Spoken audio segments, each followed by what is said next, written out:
to our special board meeting that we're having of the Colleton County School Board. I want to welcome everyone that's here.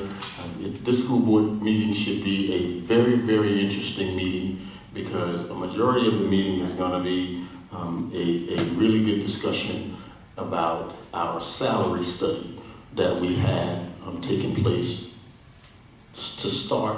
I think it started like the end of last year, Mr. Campbell, I think? Yes, sir. And it got completed the beginning of this month. But it should be a really interesting board meeting with a lot of information. So we're going to go ahead and get started. I'm going to ask everyone to please stand for the pledge, please. And I will start with the Pledge of Allegiance. I pledge allegiance to the flag of the United States of America and to the republic for which it stands, one nation, under God, indivisible, with liberty and justice for all. Let us pray. Most gracious Father, we come today thanking you, praising you for another privilege and another opportunity. Thanking you, dear God, just for the nourishment of our bodies. And as we come together today, as we certainly study this salary procedure, dear God, help us to be able to work something out that will be an improvement for our staff here at Colleton County School District. Bless our administration and continue to keep us on one accord. We ask these blessings in Jesus' mighty name we pray. Amen. Amen. Thank you. All right, board members, we're going to follow our agenda just as it's written. As you see, the first item on our agenda is item number 2.01, which is the AUSA resolution, and it was presented to us by Mr. Bob Dameron.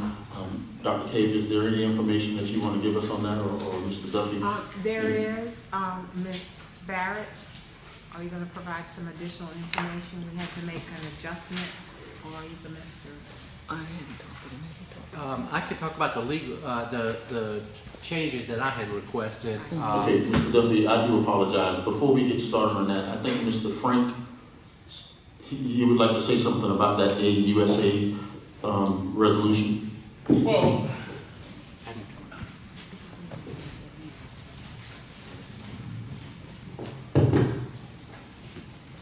questions I have about the AUSA-led resolution is that the funding for it, the source of the funding, you and I have talked, and being that these smart boards are durable goods, they should be coming out of a capital budget, not so much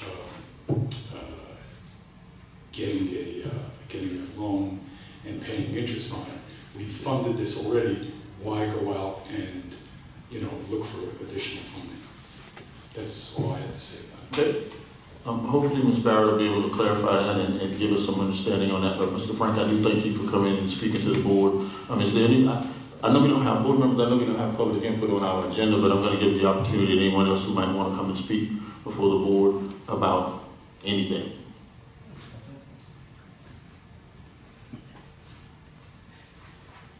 All right, like a 2-foot putt. I'm gonna go on and move past it. There you go. All right, Mr. Duffy, go ahead, sir. Yes, sir. As you know, the District Bond Council prepares these resolutions and the proposed agreements. When the Bond Council has the draft prepared, I usually get emailed a copy of them for review. For legal review, there were a couple of legal clauses in the sample agreement, draft agreement that's incorporated by the resolution that I requested be removed. The first is there was a waiver of jury trial. We typically don't ever waive our right to a jury trial. And the second is a venue provision. I requested that venue for any legal matters be brought in the Court of Common Pleas for Colleton County. I think the language that was in the agreement was just a general jurisdictional language, and depending on who the financing entity is, that could put you in court maybe anywhere in the country. Those requests, the Bond Council included those requests, removing the waiver of the right to a jury, and also including the venue for legal disputes being in Colleton County. And that is the changes that I'm aware of to the draft, to the resolution. All right, thank you, Mr. Duffy. Dr. Cave, anyone else? I think Ms. Barrett, you want to come and present on this? And if you can, address Mr. Frank's issue. He's asking about the source of the funding and why we're using this source of funding. Good evening to the board and everyone. The money that's paid for the boards, the smart board, through our capital project funds, which is our bond fund. And the reason why we don't just pay our capital fund is that we have 8% money that comes every year. And that 8% money normally is to take care of the maintenance of the buildings, any other maintenance that we need to take care of during the year for our building, technology. And because we don't have enough that's being generated from our capital projects, we have to go out and get bond, which is paid through the bonding process the same way that we'll pay any capital project money that we get. And we normally get capital project bonds every year, but we're not increasing the debt service any. The debt service is still the same. This is allowing us to buy these interactive boards without having to actually go to increasing our debt service, depleting all our capital projects money, for we won't be able to take care of our schools if we have any problems. We won't be able to do any technology. We won't be able to do anything that we need to do that the schools may need as far as capital project wise. And we didn't have enough money that we normally generate every year, which is about normally $2 million. We didn't have enough money to buy the boards. So here we get a chance to buy the boards over a certain time frame and pay for it with the same money that we have in our debt service without actually increasing our debt service any. All right, great. All right. Thank you, Ms. Barrett. Ms. Barrett, so. Oh, I'm sorry. That's all right. Pardon me, Mr. Chairman. So the amount that we're borrowing is $3 million. Right. And the amount of capital projects annually is typically $2 million. Right. And that was explained at the last board meeting. And so that's the reason that this loan is needed at this time. That is correct, because when we have problems come up, like our roof have to be done, or we need anything with our building, if we went and use this money for that, we wouldn't have any money to take care of our buildings, or any technology, or anything came up that we had the other day with the technology, we wouldn't have any money left to take care of any of that stuff. Right. Understood. One more clarifying question, and that is that $3 million, we could use this could come out of ESSER funds. However, our ESSER funds for capital projects are being reserved for the 6th grade campus. That is correct. Okay. Okay. Any more questions? All right, any other questions for Ms. Barrett? All right, thank you, Ms. Barrett. All right, board members, before us we have this AUSA resolution. Again, this was something that was voted on at our last board meeting, but we were blessed enough to have an attorney to come in and look at it and saw some of the flaws in that contractual agreement. And this is why this is before us again. So, Mr. Duffy, if I'm correct, you just want us to get you want me to get a motion to accept the AUSA resolution as it's written today, or with the amendments? Yes, sir. As it's written tonight, and that'll be the resolution that the board considers. Yes, sir. All right, board members, can I entertain a motion, please? Chair, I'd like to make a motion that we certainly receive this resolution with the changes and for discussion at this particular time. Thank you. All right, a motion has been made for us to approve the AUSA resolution with the amendments given to the board on March 28, 2022. That motion was made by Mr. Harry Jenkins. It's been seconded by Mr. Charles Murdoch. Is there any further discussion? I'd just like to add that I think that I understand that these smart boards are needed as an upgrade for our district. However, the $3 million with the loan and the liability, along with that of interest, I'd rather that money come out of ESSER, especially because our 6th grade proposed campus details are not secure, and so therefore I'm not going to be able to vote for this resolution this evening. Well, I want to say that we have our finance officer here, and I think they all have done their research and make a determination, the proper way of making sure that we secure the board as needed. And I feel that we should just go ahead and allow something that is needed to come to the district. Yeah, I don't think there's a question of the need for the smart boards. I do appreciate the discussion relative to funding source. This AUSA resolution obviously is a funding source, and it's a capital project funding bonding source that's available to the board. I think, well, I don't think, I'm almost 100% sure that every teacher or in every classroom in this district will be happy to get some technology that's extremely needed to enhance academic progress. So is there any other discussion about our AUSA resolution? All right, hearing none. All in favor of the motion, please signify by raising your right hand. All opposed to it, please raise your right hand. All right, Ms. Sherrill, the motion passes 5-1 with Ms. Whitkin being the nay vote. All right. All right, board members, next on our agenda is what we're here for tonight is our salary study report. I had the pleasure of meeting Mr. Russell Campbell probably now a couple of weeks ago, I think, and Mr. Campbell and his organization, they performed in my opinion, a much needed salary study of our district. They did an extremely intricate, invasive, if you will, salary study to look at all of our salaries and how they compare to districts around us. And Mr. Campbell, as well as Dr. Tasha Prito, I hope I said that last name right, Dr. Tasha Prito.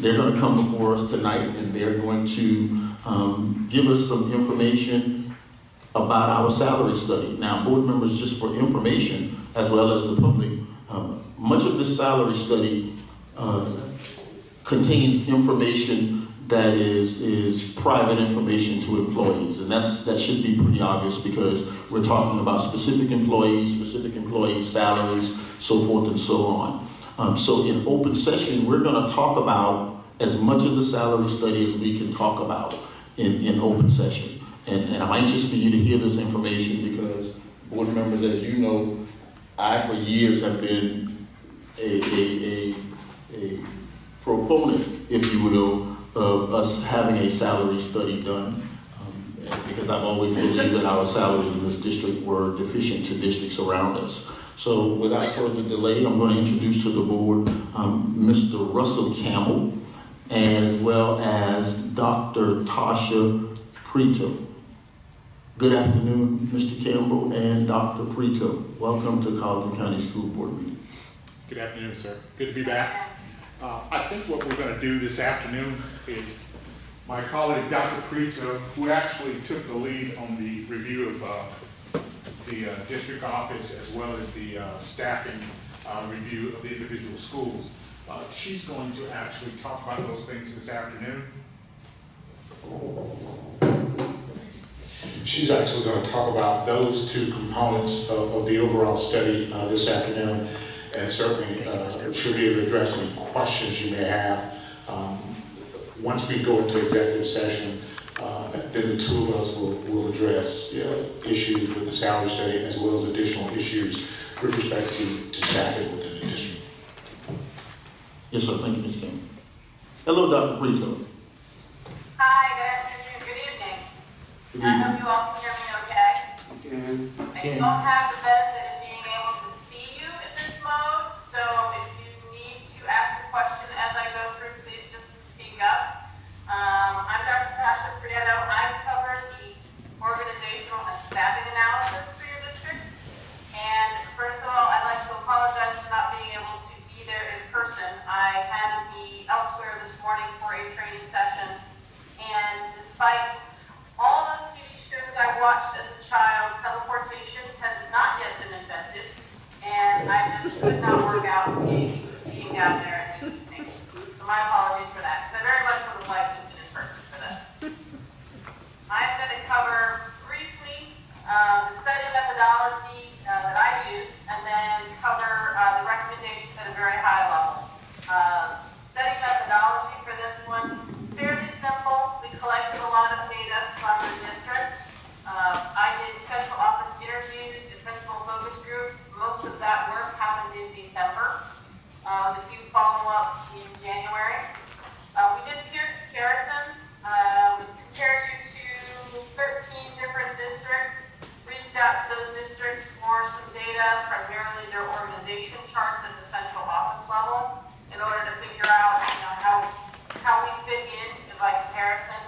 And then we also compare you to national benchmarks where we have good ones established. There are a number of areas of work within school districts that have some very clear-cut, either nationally recognized guidelines or recommended best practices from your associations. And so all of that boiled into a staffing study for the organization, for the central office. And then we also did some work, similar guidelines down what you have in your schools. And so with that, I'm going to jump into the central office recommendations. We made 29 recommendations that are related to the central office. And so I divided them up into 3 categories. The first screen that you see now is organizational moves. And then I've got a category for staffing recommendations within the central office, and then other recommendations within the central office. Dr. Prito. Sir? I'm sorry, go ahead, Sharon. Sorry, we don't have the information that you're presenting, that actual screen. I have a binder in front of me. Can you direct me to the specifics on what you're referencing? Sorry, Dr. Preto. Dr. Preto, this is Dr. Cade. We did not copy the PowerPoint. That's my fault. I can get the PowerPoint copied for you right now.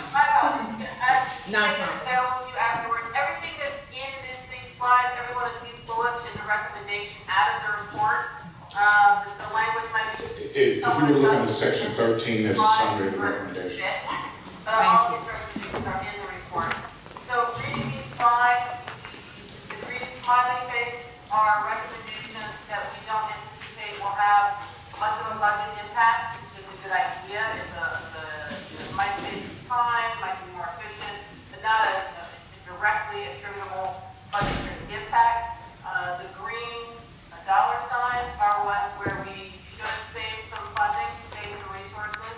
The red ones are where it's going to cost a little bit of money to do it. So try to give you some sense for where we're going money-wise with these recommendations. Gotcha. And Dr. Petro, we don't have those color-coded items right now. We're getting them, but we do have a summary of the recommendations. Yes, those are, you'll find the same recommendations on those pages, not in the same order. Okay. I tried to find some order to this in order to be able to discuss it. The way your report is organized by area of the central office, and it just flows in that direction. Dr. Prito. Dr. Prito. I'm sorry, this is Chairman Bowman. If you will give us just a few minutes to get your presentation in front of us so we can more accurately follow your narrative, it's just going to take a few minutes to do that. Okay. My apologies. Senator Sean didn't get the copies done, so we'll get the copies just a minute. Yeah, it'll take just a couple of minutes, Dr. Prito, for us to get those documents, okay? Thank you.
Can you, I'm doing some stuff to trying to work on the audio. Can you speak something, say something for me and see if it comes in a bit clear?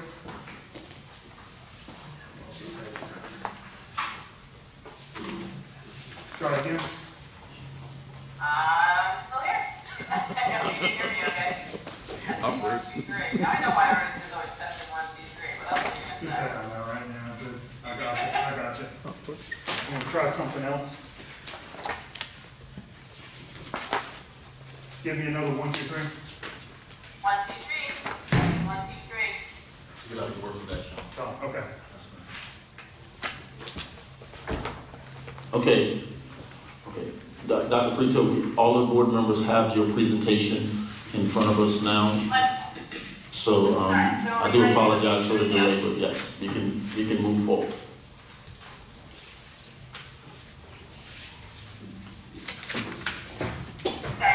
Yeah, we're ready. Okay, awesome. I'm ready too. To recap, most of the recommendations in this report focus on the central office. So we made 29 different recommendations related to central office. Some of them are moves, some of them are staffing changes, and then some of them are just other recommendations. I've been doing this kind of work for way longer than I care to admit at this point. And sometimes people bring us great ideas that I know have worked in other places, and in my experience is something that we should be doing. So that's really what the other recommendations are. This page includes organizational moves within the central office, and you'll see a fair amount of move here, move that, clarify things. I'm not going to read through all of them. I'm happy to entertain questions about specific. If you have specific questions, I would like to highlight 2 on this page though. The first one is the only one here that has probably a known cost to it associated with it, and that's creating an HR director position and separating HR with standalone department. This was something that came across pretty clearly both in looking at your peer comparisons and in talking with your staff regarding the functioning of the HR world in your district currently. And so one of the things that we look at is how other districts are organized, and most of them, nearly all of them, have some sort of person associated with HR reporting directly to the superintendent, and nearly all of your peers had a position that was exclusively human resources reporting directly to the superintendent. In the focus groups, your principals pointed out a number of concerns they have that really boil down to the HR people working in HR, working as hard as they can. There's just not enough of them, not as big enough of a focus on HR as we need. And some of the results of that we're feeling is that we weren't necessarily getting first crack at the best teaching talent out there, which comes down to when we make hiring offers. Concerns about teacher professional development being too decentralized and not a strong enough hand in leading that. And so we recommended creating a separate director of HR position that would have the current HR position underneath it, and that the function should take on some things above and beyond what you're currently doing with HR.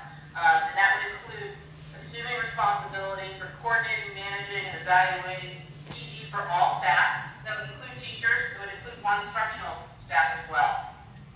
Leading implementation of true position control. This was something that was noted back in the 2017 study coordinated by the South Carolina Department of Education as a concern in your district as well. And then bringing a focus to diversity, equity, and inclusion in the district.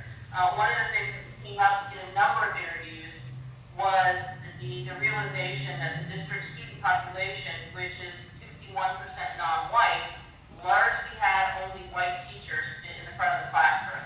And so a focus on diversity efforts and increasing the diversity among the teaching core should be one of the explicit expectations of the HR position. So that position will require funding for a new director level position. The other one that I'd like to highlight on this screen is reorganizing the student services function. And I need to be clear, I think one of the versions of this PowerPoint I had special services. I really mean student services. And that one is covered 29 in your overall organizational report for the central office. Your current It's 28. services function, or the way it was organized when I was there in December, because I recognize, the world goes on after we do our work, and that many times the things I talk about with leaders in interviews and focus groups end up becoming things that they start working on. So as the world as it was when I was there in December, the student services function included a number of things that really nicely fit into special services already. And that includes your social worker, your mental health clinicians, and your counselors. If you take those out, you've got the attendance specialists and some school safety positions. Those really logically fit under the coordinator of safe schools, that position was relatively new when I was there. So we're recommending a reorganization there.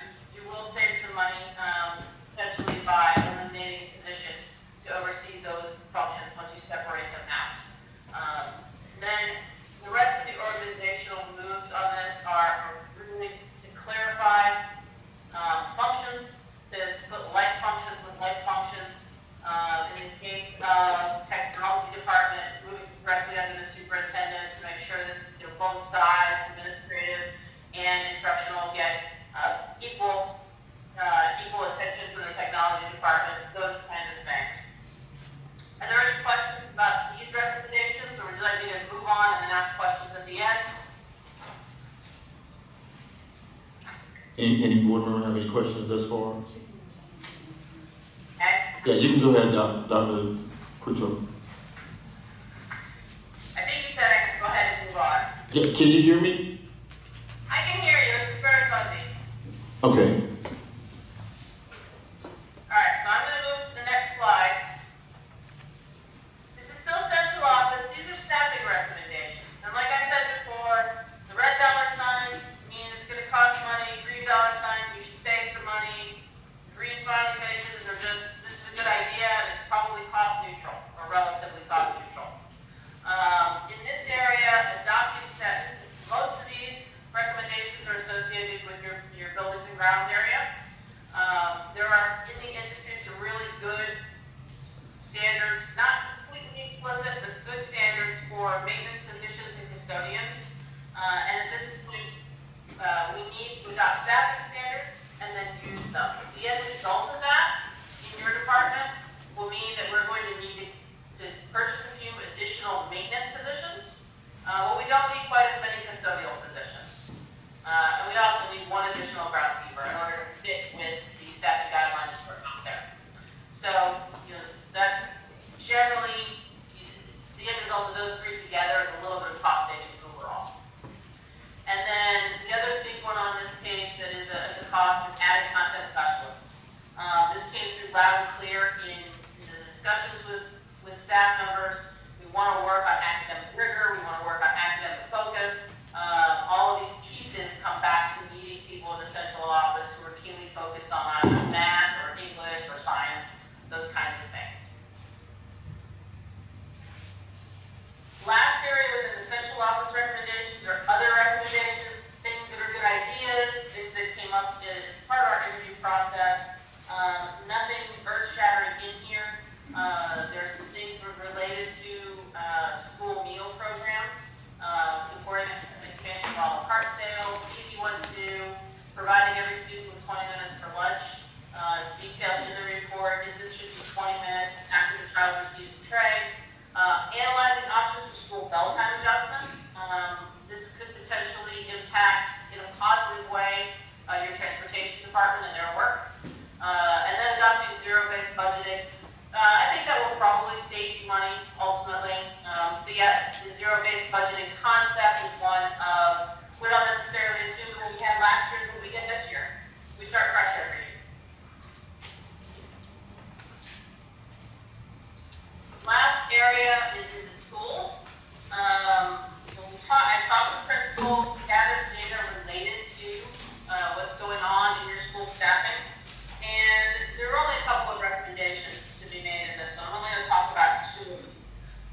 for is we get into a way of thinking of, we have this teacher, we need to make sure this teacher has X number of class periods per day, rather than looking it around saying, well, Y number of students want this class. Let's fill these classes and then see how many teachers we might actually need. And so it's a different way of thinking about it. And in looking at the data that were available for your high school in particular, I do think that you would have some substantial savings by approaching it that way. Approaching it from a student need, fill the student need at first, and then also look at how can I meet the need for smaller classes, less popular classes. So, the fourth year of Latin or other classes that are just, tend to be smaller. Either we go with offering them every other year, we go with using technology to offer it in a different modality, but in ways that don't end up requiring, one teacher with 3 students in a classroom. Because that's ultimately, not a good use of your resources in terms of being able to leverage your teachers as much as possible. The other one I wanted to talk about is looking at the data overall. I see that we probably have too much support staff within the schools at various levels. I think the biggest pocket of that is in the middle schools and the high schools. And one of the ways it was explained to me in one of the interviews is, well, we do things by house. So maybe allocating clerical staff by house is why we have too many clerical staff in there, but we definitely want to take a look at that. Our report includes the staffing guidelines from the 2005 accreditation standards and the 2017 SC of DOE standards. And so the 2015 SC DOE standards do not include anything to do with clerical staffing, unfortunately. They kind of leave you out there on your own to figure that out. But it definitely looks like we have more staff in there than we need, and we could probably do some enough work there. And then the last one on here, and this came across in multiple interviews as well, is we need to adopt explicit staffing guidelines for schools and then annually publish the results.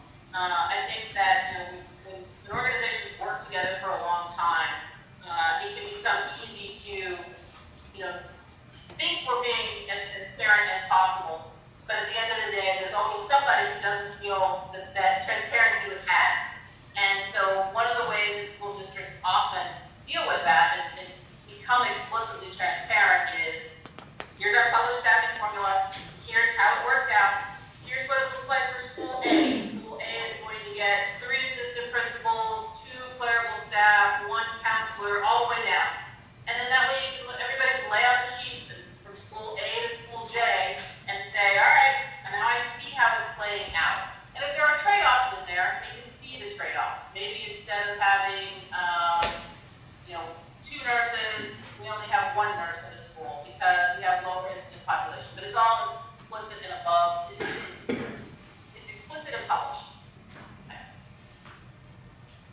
Mr. Chairman, may I ask I a realized question? that's a fairly quick run through about 80 pages of text, but I wanted to give you the highlights, things that I'd like you to focus on, and then I'd be happy to entertain any specific questions or any areas that I did not talk about, if you would like.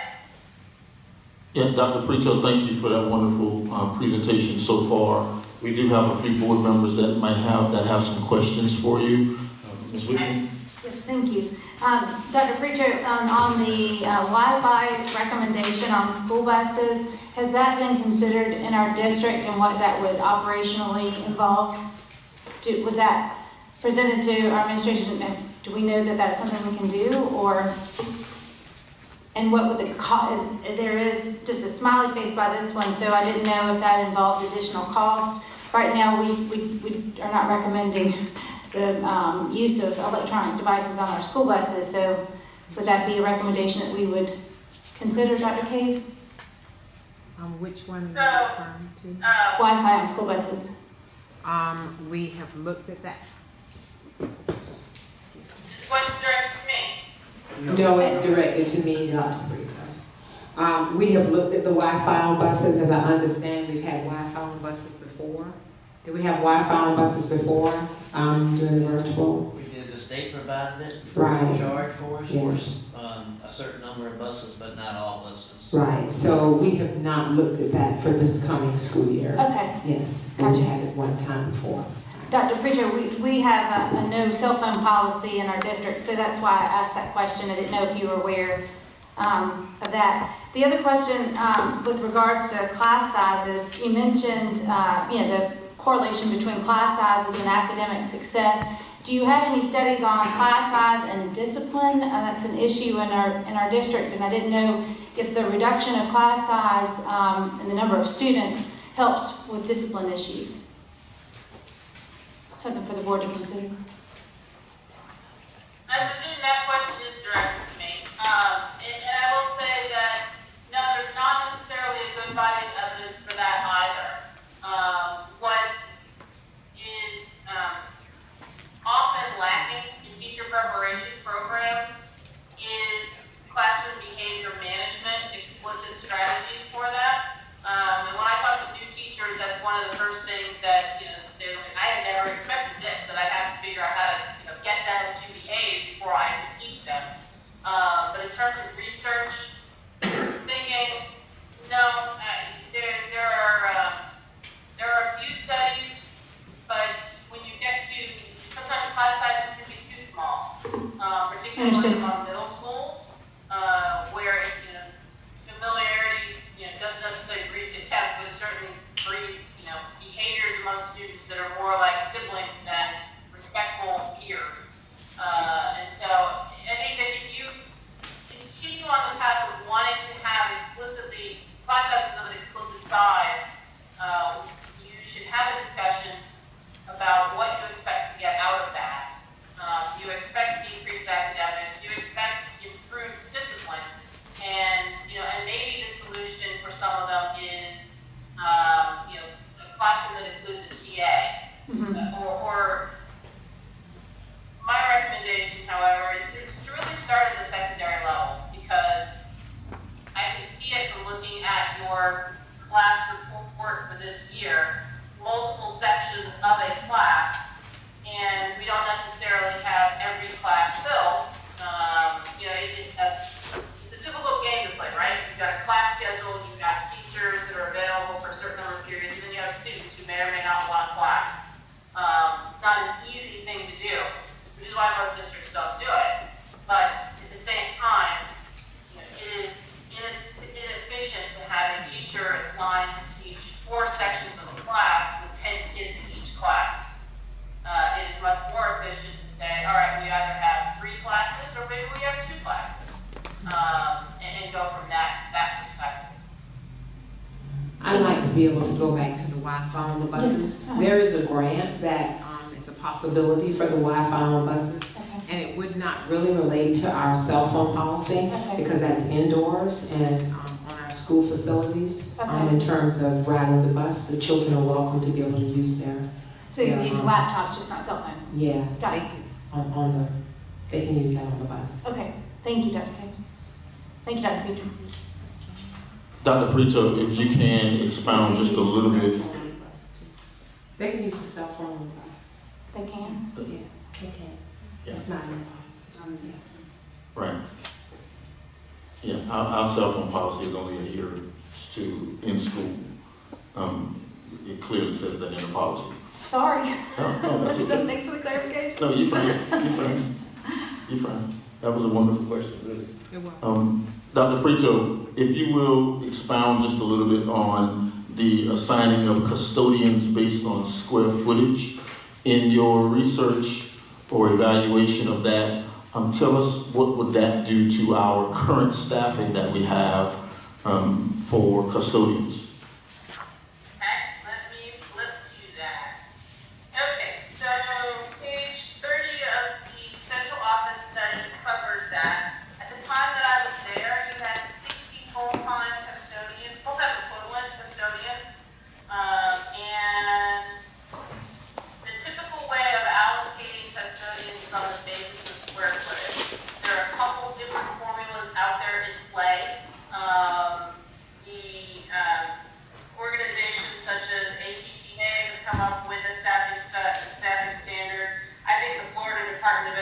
administration actually has come up with one of the most detailed ones that I've worked with.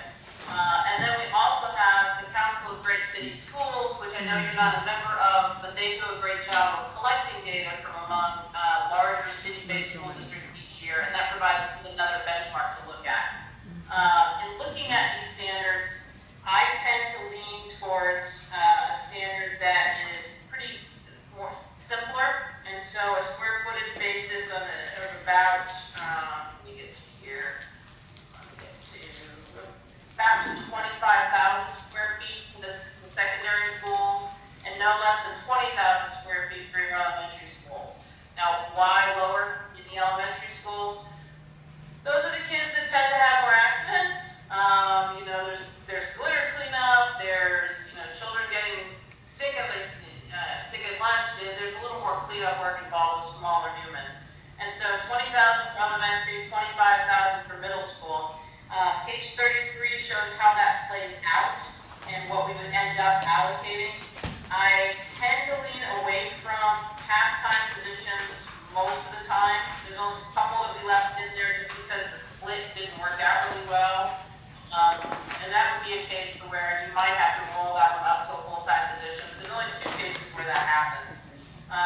The recommended FTE from your current 61 is the recommended FTE is 46.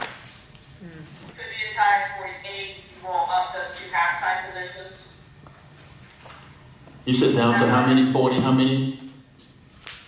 Sorry? You said from 61 to 40. You said 8, 48? 46 or 48. Okay. There's a half-time position at Forest Hills Elementary and at the central office based on application of the formula.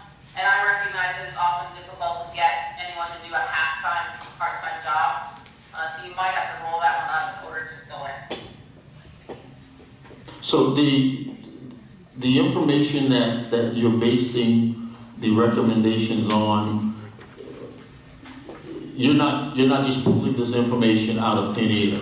You're using data based on national standards, state standards. How are you bringing us this recommendation information relative to staffing?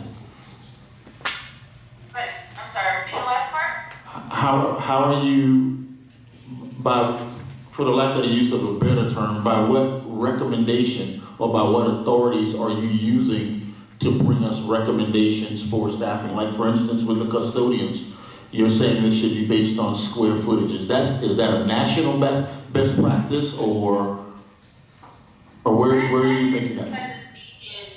In anything related to buildings and grounds, so your maintenance positions, your custodial positions, and your groundskeepers positions, there are some tweaks to the formula for those, but generally we go on square footage. And it is a good measure to go by, you know, to help understand, you know, am I at the right place for staffing? But then also when you add square footage, it's a good planning tool. If I'm going to build a new school, I'm going to need to add custodians, or I'm going to add an addition, I'm going to need to add custodians. The other piece that comes into it should be an assessment of the quality of work. And in talking with your central office and your people and your school principals, there was very little to no concerns about the quality of the work of the custodians, which tells me that staffing is definitely at the right level to potentially high. One of the things that I did note in the report is that there were no concerns with quality of work at your middle and high school. And so that square footage is a little bit higher than what I said as the baseline, but that seems to be working for you, so we can go ahead and keep that. The other thing that needs to come into play with custodial work is just like being a teacher. You know, the work of a teacher 30 years ago, you know, there were no computers or paper pencil. Custodial work has gotten more sophisticated as well.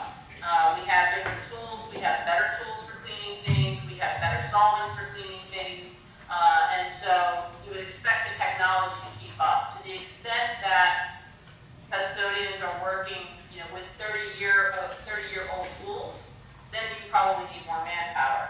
But as they improve and become as modern as they can be, you need less. And that's what I see in the square footage trends as well. 20 years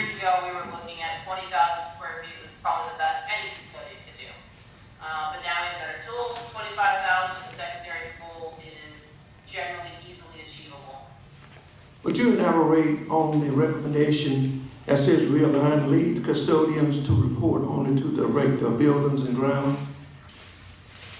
Correct. It's very difficult to have two bosses.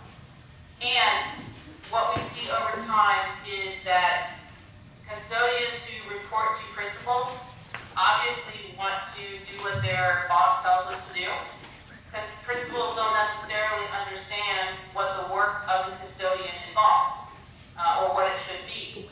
You know, principals understand, okay, that bathroom doesn't look clean.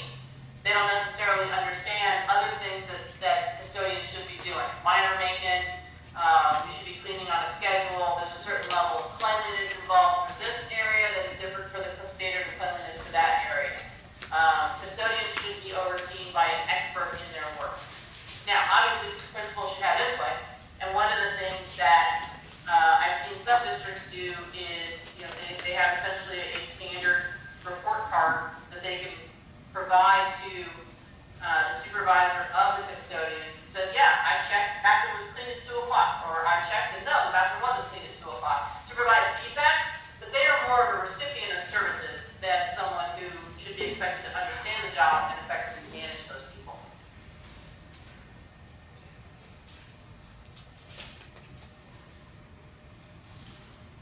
All right, Dr. Prito, a couple other things that I would like for you to expound on a little bit. The option to analyze school bell time adjustments. Now, I think... This is an area that I have been doing a lot more work in the last couple of years than I ever thought. One of the things that we need to recognize, just like it is difficult to hire teachers right now, it is difficult to hire CDL drivers, and a CDL is required to drive a school bus. That is not likely to get better anytime soon. And that's at the national level. And so one of the things that we need to look at is what can we do to reduce our need for CDLs. You've got some bell times that are fairly close together, and we could probably, if we adjust them, potentially you can reduce your need for as many buses as you currently have. A lot of it depends on what the district is comfortable doing. I will say this though, so looking at the 2017 study, we had some stronger challenges in terms of less efficiency in 2017 than you do now. So since 2017, I've recognized you've implemented routing software, you've adjusted bell time some already. My recommendation is let's take another look. You might be able to do even better, depending on what kinds of bell times the community is willing to accept. Separating out the start times for the middle and the high school potentially might get you something. Looking at the geography itself, I don't have a map in front of me, I apologize, but you know, all of your elementary schools start at 7:30. Maybe it's better for if that one school way out in the middle over here starts at 8 o'clock, just for the transportation side of the house. I think that you're on the right track with having your middle schools and your high schools start at 8:30 or later. There is research to support that, absolutely. And so you could even go a little bit later. We've got some districts where middle schools are starting at 9, for example. Off the top of my head, I don't know if 9 o'clock reduces your need for buses, but that's where we're making a recommendation to take a look at that one more time. And you had a second question? No, yeah, that was great, because a lot of our districts that are around us, they have that adjusted bell times, and it's pretty interesting to hear how that would affect our transportation department and the need for bus drivers. So that's something that is extremely interesting to hear. All right, board members, any other questions for Dr. Prito? I have a question that is a little bit different. Upon your assessment, did you find any staff that was not qualified in their position? That was not what? Qualified. That is not specifically a function of this work. We certainly ask whether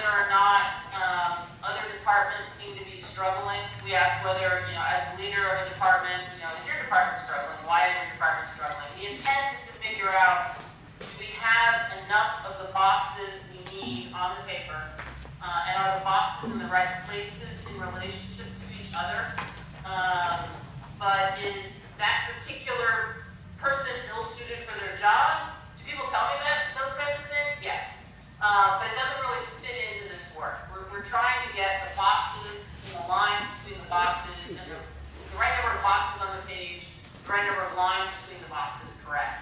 I tend to shy away from any specific recommendations based on, you know, a specific person.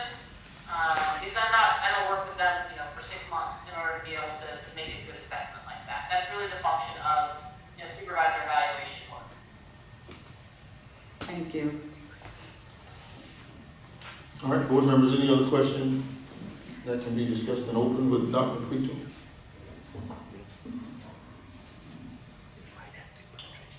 All right. Mr. Russell, do you have anything you want to present to us in open session? No, sir. You don't? All right, board members, this was absolutely wonderful so far. I know we have a lot more specific questions to specific employees and so forth and so on. So at this time, we will move forward in our agenda, and I will entertain a motion to address item or section 3 of our agenda, please, to move into executive session. Mr. Chair, I'd like to make a motion that we go into executive session. Is that what you? Yes, sir. Executive session, upon returning to open session, action may be taken by the board on items discussed during executive session 3.01, 3.02, 3.01, discussion of employment, appointment, compensation, promotion, demotion, discipline, or release of employees related to employee salary for fiscal year 22-23, which is code 30-4-70, and 3.02, discussion of employment, appointment, and compensation, promotion, demotion, discipline, or release related to employees' employment separation, SC code 30-470. Second. All right, a motion has been made by Mr. Jenkins to enter into executive session for agenda items 3.01 and 3.02 as read. And it's been seconded by Ms. Patricia Simmons. Do we have any discussion? Hearing none, all in favor of the motion to go into executive session, please signify by raising your right hand. All right, it's unanimous. We will now enter into executive session. Everybody that's here visiting with us or being with us, this executive session is probably going to be pretty long. You're welcome to sit and wait and hear what happens afterwards, but I can just give some forewarning. It's probably going to be a pretty long executive session. All right? Thank you, board members. I'd like to entertain a motion for us to return to open session from executive session, please. Mr. Chair, I make a motion that we enter back into open session. Second. Motion has been made by Mr. Murdoch to enter back into open session for discussion, and it's been seconded by Mr. Tim Mabry. Do we have any discussion? All in favor, please raise your right hand.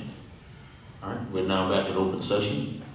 Mr. Jenkins. Mr. Chair, I'd like to make a motion that the employee request for separation, we will certainly breach a contract by means of abandonment, which will be referred to the State Board of Education. Second. All right, motion has been made relative to the employee request for separation will be reported to the State Department of Ed Board for review. It has been seconded by Mr. Murdoch. Do we have any discussion? All in favor of the motion, please signify by raising your right hand. All right, it's unanimous. Let the record show that Ms. Whitkin is not with us. So that's a unanimous vote of 6-0. Yes, sir, Mr. And that you picked up Mr. Mabry, showed up while we were in executive session. And you did pick up Mr. Mabry. Let the record show that Mr. Mabry is with us now for that vote on that motion. All right. With no other business being before the board, we stand adjourned. Thank you.